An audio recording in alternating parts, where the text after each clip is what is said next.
welcome back. So this is an awesome and amazing comment that I have to basically read here. It is on something that I used to care very strongly about up until the third game came out, and it pretty much killed off the interest that I have in the series. Now, for many others outside of, who don't play games or whatever, Star Wars, the whole trilogy that just came out a couple of years ago, it ended up with Rey being a Mary Sue in that third movie, where it's just like things were just cobbled together because the second movie just botched everything up. So those Star Wars fans, hardcore diehards, fans of the series, basically just kind of shrugged and left. So Star Wars has been struggling ever since. This is a perfect example of why a good story matters. I'm going to tie this to, what is biblical at the very end here. But in short, I got to explain a couple of things before I read this. One, there are different factions like the Crimson Raiders. So,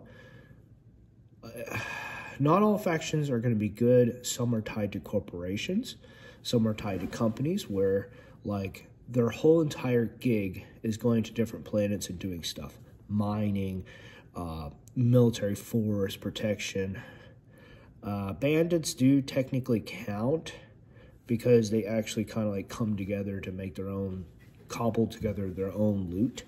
And at the end, in the Borderlands 3, they're turned into something actually more quote-unquote serious as far as the two, the main twins are concerned. There is sirens, which are, I think there's 7.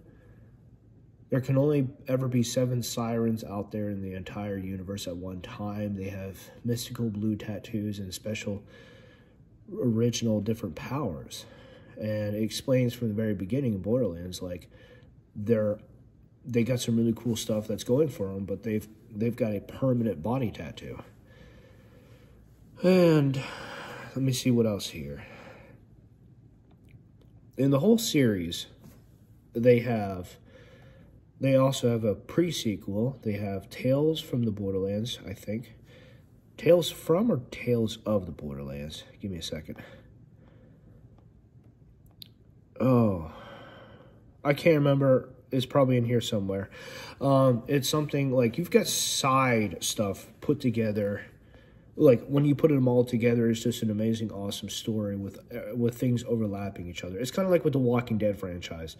There's so much additional side stuff that when put together with the main series, it's just epic. It's just awesome. You have Vault Hunters, which are the playable characters. And for the most part, you're quote-unquote good guys.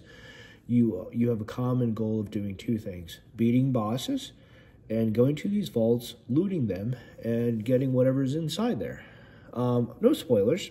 I really don't want to spoil it because this is a big part of the entire game and the drive, the motivation, all of it. It ties in with a lot of other things too, on why some of the major corporations and factions are even there to begin with. On the planet of Pandora. Pandora is not like the Pandora in the movie Avatar. It's not luscious, it's not green, it's not a paradise. It's literally a wasteland as far as what has been shown.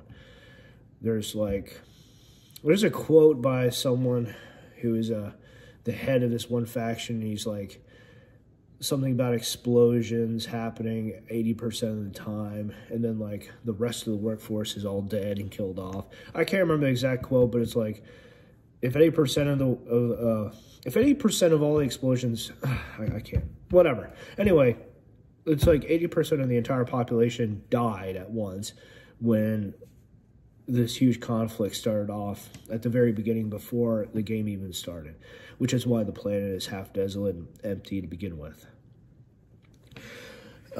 Tales, let me see here. Borderlands. Okay. Everything else are basically main characters talking about. I think that's about it. All right, let's read through this because this is some good stuff here. And believe me, the story was amazing. It started off excellent. It just kept getting better and better. And if you ask me, Borderlands 2 is literally the best game of everything. It has the best villain, the best characters, the best tragedy. Roland's death is a staple in the entire series. And it hurts me, mostly because I was a Roland player back when Borderlands 1 came out. Not only was he a soldier, but he also had a turret you could throw out and just, as he would put it, it's like another soldier on the battlefield. You could do so much with that turret, it's not even funny.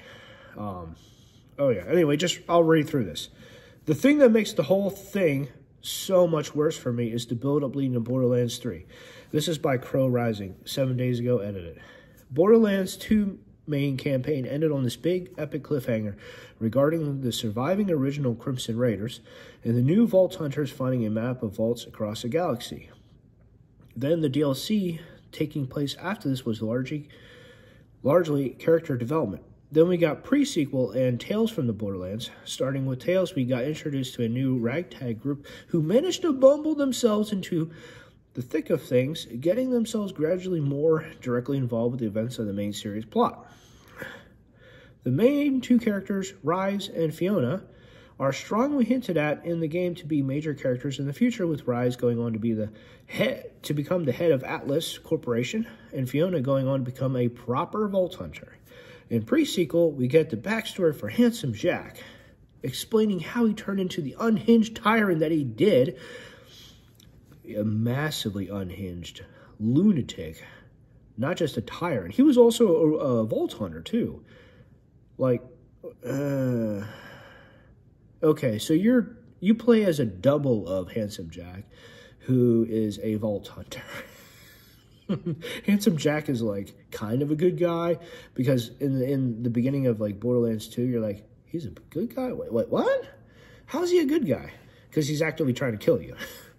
But they don't explain that until the pre-sequel of like why he's a good guy and all that. And you see everything. You hear everything. You come to the conclusion that he's an unhinged tyrant, or he is a protagonist that got dumped on by literally everyone and everything, and how he had changed in the process of everything.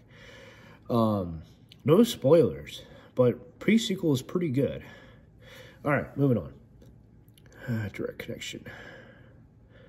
Athena is going to be a major character in the future as well, with her getting written into direct connection to both Jack's rise to power in this game and his ultimate AI undoing at the hands of Rise and Tails. Pre-sequel also ends off with a mysterious guardian character who we meet earlier in the game, but never get any real answers on warning us that war is coming out. We're going to need all the Vault Hunters we can get. Putting all of this together, we have the Crimson Raiders finding a vault map of the galaxy, Rise, Fiona, and Athena getting written to the story as major characters moving forward, and a prophecy of a coming war that demands for as many Vault Hunters as possible to handle the coming threat. The table has been set for Borderlands 3 to be the most epic chapter in Borderlands story yet. Time passes in Borderlands 3 is a long time is a little more than a rumor. Eventually, the confirmation drops and we start seeing gameplay. The gameplay and graphics and sound design all seem very impressive, and holy crap, it was. You had weapons walking around on hind legs. You have like 3 billion different types of guns. You could even like design your own weapons to a small degree or something like that. I can't remember because I beat the game and I put it aside. I was just so disappointed. Though my favorite character was a chick with a mech who was also a soldier. So instead of a turret from Roland back in Borderlands 1, you got the sweet, badass looking chick who can drop a mech in and be like, here's the middle finger, I'm going to kill y'all. And your character can go, she's just well done. She's my favorite character of the entire series in the worst game of the entire series. Like, I need to go back and play it some more because I miss that robot so much. It's so good. Oh, man, it's almost like Mech Warrior or Armor Core. It's good. I just wish they would have changed a few things here and there, but overall, just top tier. Well done. Okay. Time pass. Okay, I read that. The gameplay. Yep, there's the new ledge grab mechanic, the new slide mechanic. Guns and vehicles are looking more impressive than ever. Yes, they have mechs now. Hype is reaching an all-time peak for the series. It's looking more and more like Borderlands 3 is going to become something of a cultural event. All signs are pointing toward it being a fantastic game, worthy of being the successor of Borderlands 2 fame and praise. And it had a lot to live up to because the actor who did Handsome Jack nailed everything correctly, minus a couple of things that had people scratching their heads on. Like, you will never get a villain like Handsome Jack ever again. Almost guaranteed. That is one of the best villains I've ever seen. Like, Darth Vader, good, solid, just thumbs up, 2 thumbs up even. You've got some other guys that are just awesome, but Handsome Jack outdoes them all, in my opinion.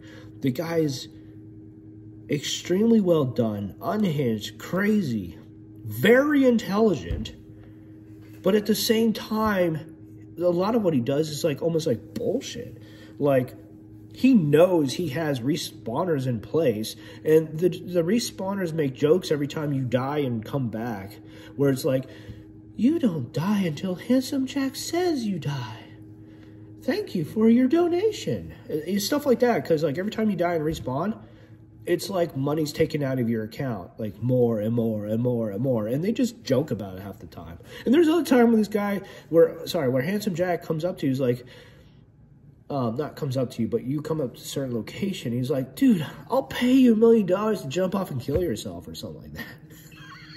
He just bullshits halfway through. There's time where he comes off as like genuine. Holy jeez. He's almost like the best frenemy you could ever have. The guy you love to hate and hate to love. Like, Borderlands 2, it came out, it held the world captive. The gaming world. Obviously not the real world, but, you know. Oh, man. Anyway, keep going. The game comes out and the story is complete, utter dog water. The main antagonists are clout-chasing teenagers broadcasting everything they do for attention. Mainly, it's the female. She's a siren.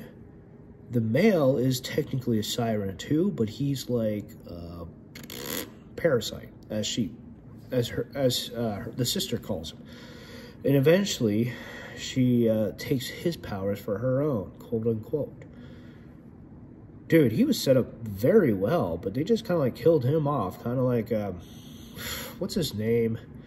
The guy in the second Star Wars movie, the one who's the clone of Emperor Palpatine, the one who got cut in half by Kylo Ren, that guy. He set out to become like a top dog and he just gets off. And it's just like, okay, who's going to be the big bad villain now? Okay, let's bring back Emperor Palpatine. Urgh. Yeah, like that. Okay, moving on. The main antagonist, yep. Maya's death and Aya's rise as her successor is one of the most mishandled character arcs in all of fiction, minus a couple other ones. Apparently Batman, Arkham Asylum, or whatever. But also Left Behind, Left 4 Dead. What was that? Last of Us, there we go. The main protagonist in The Last of Us was handled horribly in the second game. He was perfectly well done in the first game, but in the second game, things were mishandled, and it was almost the same thing where the protagonist from the first game, he's in the second one, he just gets killed off. And people are like, yeah, okay, we're done with this. We do not care about this anymore because you just handled everything so poorly. You killed off one of the best characters. We're done. Moving on. Aya is the female, she's like 13-year-old siren. She's a kid and she has so much potential. Maya is another siren. She's the second siren you can come across in Borderlands 2, and she's pretty cool, very beautiful, very attractive, very well done. And she had a thing going on with Krieg, who is more in Krieg's mind. Krieg is a psychopath. He has been having chemicals shoved into him, making him turn into a psycho, a literal badass psycho, if I remember.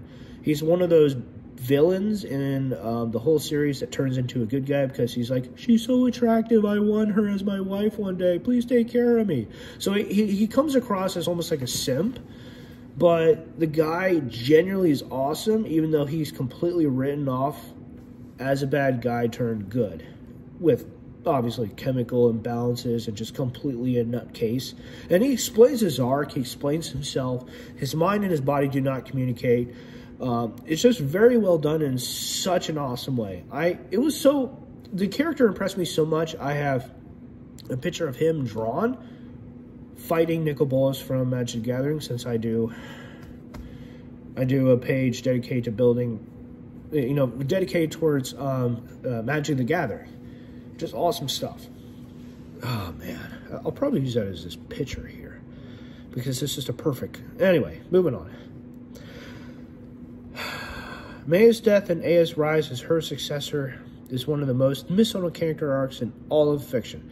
Rise has turned into an absolute joke, which is sad because it was really well done. He's a minor character that just turned into an interesting character that could have been a main character. Fiona is nowhere to be seen, Athena is nowhere to be seen, and the prophecy seems to have taken a severe backseat. The disappointment is immeasurable, and I ended up being let down to the point I couldn't even be bothered to continue the DLC. I will go so far as to defend Pre-Sequel as a surprisingly solid game despite its flaws, but this, despite everything set up just right for it to succeed, they somehow managed to blow it. From what I've seen of New Tales and reading, the writing is only downhill from here. Pre-Sequel had a surprisingly well-designed, well-designed story around a game with flaws. You had some guys who need to defend the planet from being blown up by aliens, which is in between Borderlands 1 and 2. You have Handsome Jack set up as a hero who turns into the tyrant that he is, getting backstabbed by nearly everyone, and then hating everyone afterwards, because he's just like, here's the middle finger, screw y'all! And then he takes over the Hyperion. He takes over Hyperion, and the guy is he goes all over the place. Part of it is not his fault for going all over the place because of what happened at the very end of the game. When you have a physical altercation as he did, and it's very physical, like, it's not what he wanted, it's what happened to him. He went nuts for a reason. And let's be honest, if you were in his shoes, it may have happened to you too. He was, of the things that have happened with the physical alteration, his mind was open to so much more than what he could handle. Moving on. Oh, right.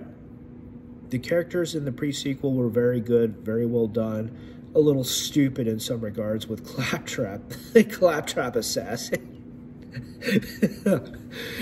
A little robot that's like a combination of C-3PO and R2-D2 combined together. And he is hilariously the best and worst character of the entire series, hands down. His only real enemy in the entire game is the series are literally stairs. Handsome Jack hated the little guy so much. In the beginning of Borderlands 2, he explains how, like, this Claptrap is the last of them all because everyone got killed. No. Claptrap is lovable and hateable at the same time because of the humor. Well handled, like, love him or hate him, he's around for this series. By the way, I found the character absolutely a blast and so dumb, but honestly, he's a co-op character. Never play him by yourself. Ever. He's just there as more of like a joke character, but he's well done in my opinion. Okay. Borderlands 2 was a game that also featured a main character's death. Roland was a beloved character by fans of the series, and his death at the hands of Handsome Jack was shocking and horrifying when it happened. By the way, his daughter was also a siren. She ended up dying, and she actually called Handsome Jack, her dad, "You're an asshole." Like, literally, word for word, quote. Actually, I think it was, "Dad, you're an asshole." The writers at the time played the scene completely straight and treated his death with the respect it deserved, with only a tiny bit of comic relief at the end of the funeral. Comparatively speaking, Maya's death gets treated as nothing more than a stepping stone for Aya to ascend up the ranks and eventually gain her powers. None of it feeling deserved along the way, or well treated. It's the kind of terrible writing you'd expect to see in some teenager's self-insert fan fiction, not in an official product. And since I didn't really care too much, I didn't focus too much on Aya, I focused on the twins. My criticism was on the twins, mainly the female, because she was the lead of the two. But spot on.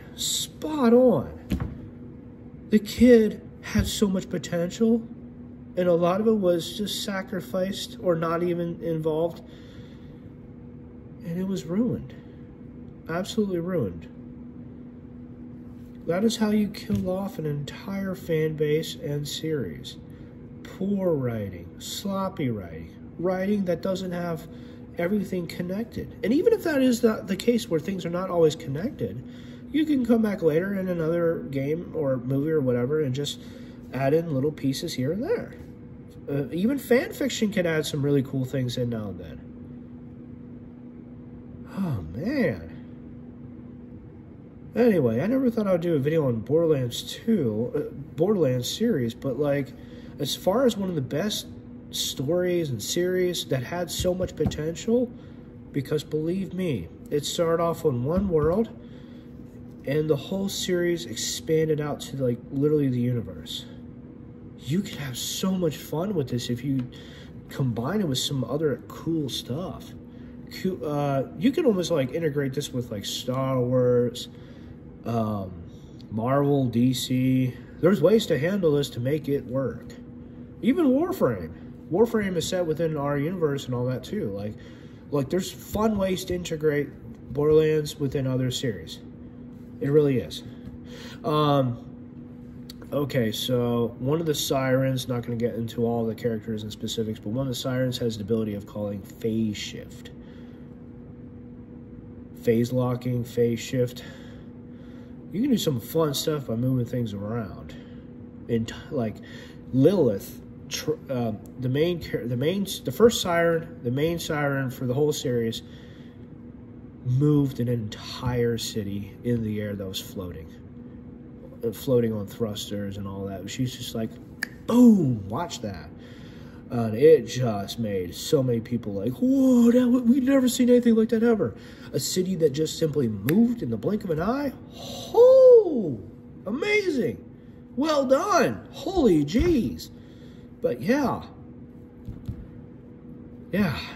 Lilith didn't get handled well, but she didn't get killed off like Maya.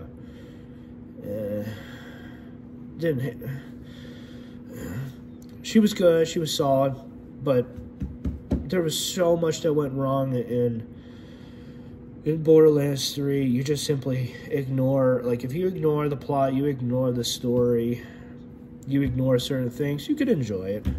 But if you're a hardcore fan, you see this right in front of you, you can't ignore it. Alright, that's it. There's more, but I'm not going to be ranting or raving. I want to say this was good, well done. In this video, I will link down below how one character has turned an entire fan base against the game. The series, not the game, but like, ugh. Okay, maybe not that bad. This is, at least Aya was not a Mary Sue. Thankfully. Holy jeez. She's no Ray. Thankfully. All right. Until next time.